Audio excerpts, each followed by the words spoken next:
This lesson is on writing electron configurations and big picture idea.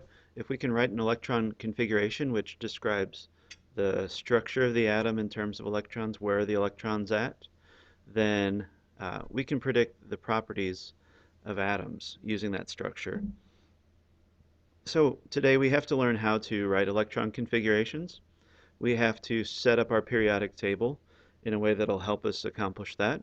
We also need to practice describing electronic structures for any atom, and then I'll also teach you a shorthand method that you can use that's a little bit easier for writing electron configurations.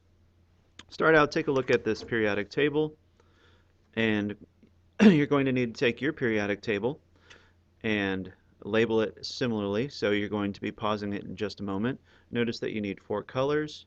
You also need probably a darker color to write with. I used a permanent marker. Take a moment. Oh, one more thing. Notice that I also moved helium from the top right-hand corner over right next to helium. I created a square for it. That's important for this electron configuration skill. All right, pause it. Okay, so you've got your periodic table all set up. Just to go over some highlights of what you have here. First of all, the numbers that you've written are energy levels. So the top period, the top row, is the first energy level. The second period is the second energy level. We get to the D block, you'll notice that the energy level is one closer to the nucleus, one lower. So instead of the fourth row being all fourth energy level, d orbital is in the third level, and that's due to its complex shape. You can also see that we've labeled the different shapes, spherical, petal, dumbbell, and they usually refer to this, or double dumbbell, and they usually refer to F as flower. Okay, so we're going to go through this using the periodic table just the same way that you'd read a book. So we will start up at the top of our periodic table, top left. We'll read across. When we get through that line, we'll go to the next line, and so on. So this process is just like reading a book. What we're going to describe is the energy level for each electron, the orbital shape that each electron is in, and how many electrons in all are in that sublevel. And sublevel, just to remind you, is the combination of the energy level and the orbital shape. So 3p5 means third energy level, p orbital. There are a total of 5 electrons in those orbitals. Let's do oxygen. Oxygen is element number 8, so it should have 8 electrons. And we are going to start writing its electron configuration to describe where the electrons are at. So first, we start out at the top. This is the first energy level. This is an s orbital. And if we count these squares, just like they were electrons, we count 1, 2 squares, there are 2 electrons in 1s. So the first one here is 1s2. First energy level is an s orbital. There are 2 electrons. Continuing across, just like we read a book, the next one that we hit is second energy level. It's also an s orbital. And again, we can count 2 squares. So that's 2s2. So far we've described 2 electrons in the first energy level and 2 in the second. Moving on, you can see that next we hit second energy level, p orbital, and here's oxygen. So we're going to count blocks, including oxygen's block, 1, 2, 3, 4. So this is 2p4. So that's the electron configuration of oxygen. We have 2 electrons in the first energy level, 6 electrons in the second energy level. Note if we add up the superscripts, we get a total of 8 electrons, which matches oxygen's identity. Let's do sodium. Sodium is element number 11. So we're going to be going through this process until we reach sodium. Again, always starting at the top, just like you're reading a book. So the first sublevel that you come across is 1s, and 2 electrons there because there are 2 squares. Nothing else in the first energy level. 2s, 2, 2p, 6. And here's sodium, which is our target, 3s, and there's 1 square to count sodium, so that's 3s1. Sodium has 11 electrons. 2 plus 2 plus 6 plus 1 is 11.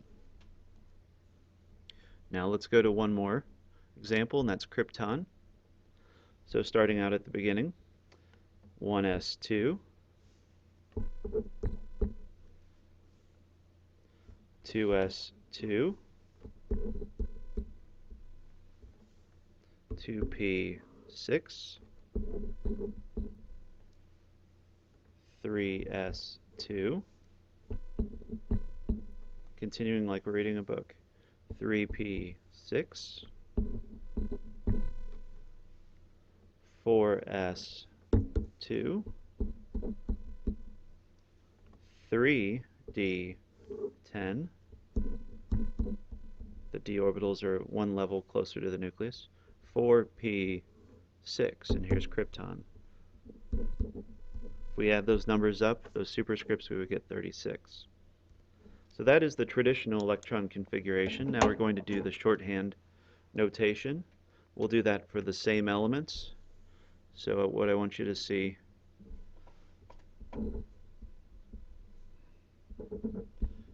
is that we're going to do examples of each one again.